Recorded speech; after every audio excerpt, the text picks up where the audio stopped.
ఈ వారంతో ఎలాంటి ఆటంకాలు లేకుండా 4వ శనివారం అయితే కంప్లీట్ అయిపోయింది. ఎప్పుడు కన్నా కూడా ఈసారి ఇంకొంచెం ఎక్కువగా స్వామివారిని పూజించుకున్నాను. చాలాసేపటి నుంచి స్వామివారి జపం చేసుకుంటూ ఉండిపోయాను. చాలా అంటే చాలా సంతోషంగా, చాలా మనశ్శాంతిగా అనిపించింది నాకైతే. మొన్న వినాయక చవితి రోజు గణపతి స్వామి కోసం నేను ఇట్లా అలంకరించుకొని ఇట్లా డెకరేషన్ చేసుకున్నాను కదా. ఇంకా శనివారం ఎన్నో రోజులు లేదని చెప్పి డెకరేషన్ ఇట్లానే ఉంచేసుకొని శనివారం ఇంకా వెంకటేశ్వర స్వామిని కూడా చిన్న చిన్న మార్పులు చేసి ఇక్కడే మంచిగా నీట్గా రెడీ చేసుకొని పూజించుకున్నాను. ఇంకా నైవేద్యాలు అయితే ఏం చేశానో చూపిస్తా చూడండి.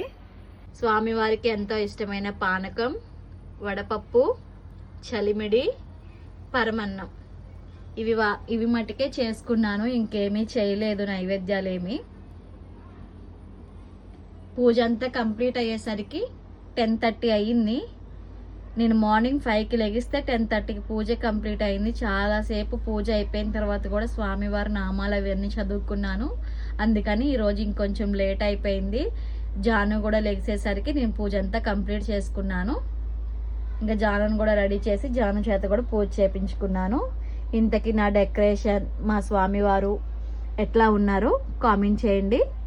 ఇంకా ఈ వీడియో అంతే. మళ్ళీ నెక్స్ట్ వీడియోలో కలుద్దాం. కుదిరితే మర్చిపోకుండా మన ఛానల్ సబ్స్క్రైబ్ చేసుకొని లైక్ చేయండి. Bye bye.